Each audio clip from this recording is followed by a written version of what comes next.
to find the perfect board. If they can find Muji, that's going to be pretty big. Muji is the sole prime carry of Nova going into the late game here. If they shut down Muji, they have it in the back for BTR. Yeah. I mean, if they're able to find him, right? I think that Muchi is going to be, all eyes are going to be on him in terms of that damage. I mean, the Luna is going to do some work, right? Let's give Konglin a little bit of credit, right? Especially after that last game. I think that he's going to be able to keep on pace with that and ensuring that the team has a lot of success from this jungle lane. But if he's able to, you know, if we get to that late game, how much damage is it going to really do? Yeah, that's the thing about a Luna, right? Where it actually scales off after the mid game. And if it doesn't flourish itself in the early to mid game, it's gonna be pretty bad. But with the early game priority coming in, that was almost a steal. That was very close. And he just barely took that one out. But Nova Esports, this is what you want to do. You want to be aggressive and make sure that ZonQ doesn't have the free farming and that space. Ooh, he's camping. He's finding an angle towards Wendy. Oh, they find him, and it looks like they're going to look to turn this. Jed Myth isn't actually in a bad spot. He needs to be a bit careful. He plants his flag. He's got that right link just to keep himself alive. But it looks like Bigatron kind of weather that storm. They will be fine. And they will be fine. Shrent here being a bit of a bully against Bao here, trading blows back and forth, calling, already unlocking level 4, pacing himself to that space right in towards the top side. At the very least, this early game exchange in terms of objective seems to be going pretty fine for both sides. Still very close. We weren't going to see a huge win without some kills sort of happening. But they will fish. I mean, this is one where they're going to use that gold sharing to ensure that ZonQ gets most of things. Everybody else will just kind of stick around and ensure that they get a little bit of it. But in the end, this is a little bit of an edge for Bigatron right now. Slow and steady. Level 4 already unlocked for the side of Wendy here. Will he go for the aggressive play here is the question here. He's playing aggressive in holding the river control. This is the strong part of Ahaya. When she finds her targets, it's very difficult for you to actually enter the river. Yeah, you cannot be there. I mean, if you, like, once he's level 4, which he is right now, this is a moment, right? If Wendy were able to just go, but I mean, you got to choose your moments and you got to ensure that, hey, you don't pick up like ZonQ, for instance, and give him a free kill.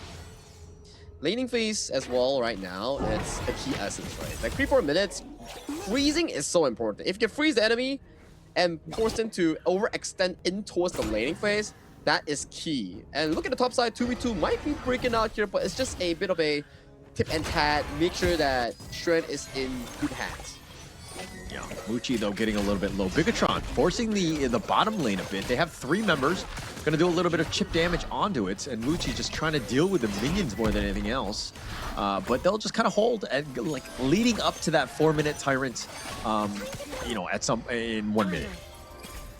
It's down to these small things, right? Like you need to pressure Muchi. Yeah. We talked about it during the pre-game draft. Muchi needs to be alive and not be caught by the board or the ZonQ. Then Nova has sufficient late game damage to scale well. But if Muchi gets caught, it looks pretty bad, right? It's definitely not going to be great for him, right? So, you know, Muchi just needs to stay alive, right? Get his farm, ensure that he's just kind of just biding his time. Let Konglin, Wendy, Xuan, let those guys work. Let them kind of dictate the pace of the early game. Set yourselves up for success into that mid to late by giving you that space. And you talk about Konglin on the Luna. He's actually piecing himself pretty well. Already 1 level above ZonQ due to the superior mobility here. So with this final wave before we unlock the Shadow Tyrant, that's a lot of poke damage already on towards F1 prior to this objective.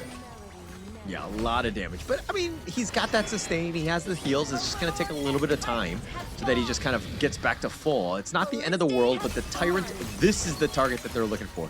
Nova doing a great job of just kind of standing out in front, ensuring that it makes it very difficult to go in. They take the Tyrant, and it looks like they're going to get away. ZonQ wants something.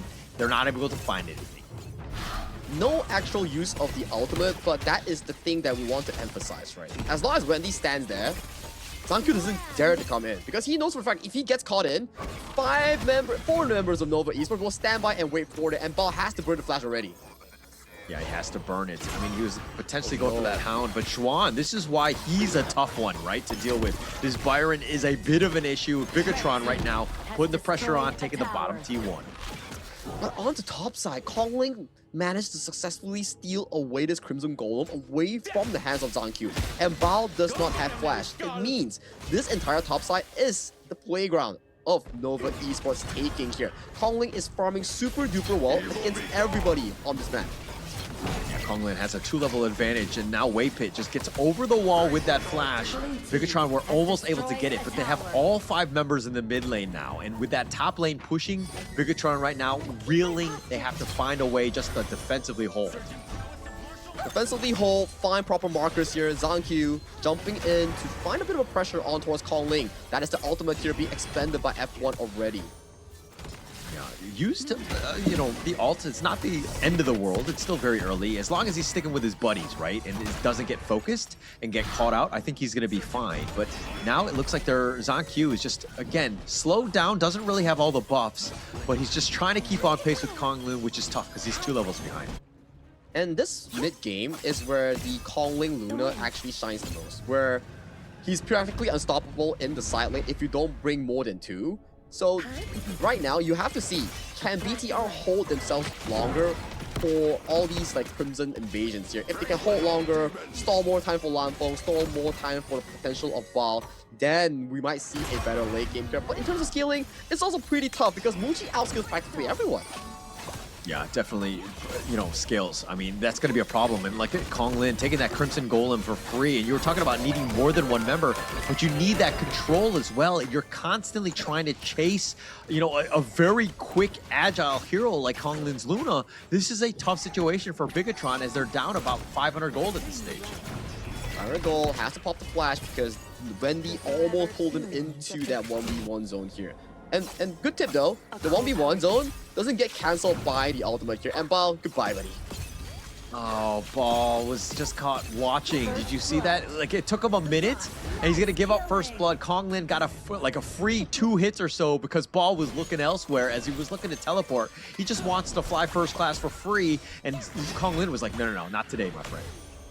What first class is free? Sign me up, man. But of course, I'll get punished there. Limitless Moonlight times 10 here. Kongling showing off his fast fingers on towards that specific Luna pick. With Ball falling down, that top tier 2 will fall shortly as well.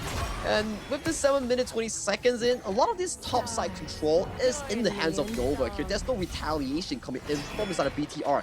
They can't find any source of good engage. And Wendy, he's been holding off that ultimate for as long as I can imagine.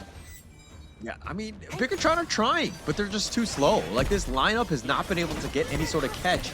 They're looking to make some sort of play, but Nova, like, all of their heroes have some way of just kind of getting out to safety.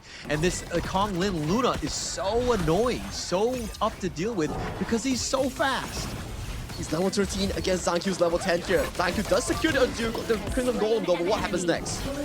Yeah, but Zangq, it looks like he's going to be killed on this one, and they have the Mirage, and Wendy is just chasing them down, and they find Gen Myth as well. F1 is the only one. No, he's going to be killed as well, and a team ace going the way of Nova Esports as they're able to take the top T3. They will take game number 3 in a matter of time, and Bigatron right now absolutely reeling as they did not get a single kill in this game. Wow, that was a fast one coming in from the side of Nova Esports. Like, you can see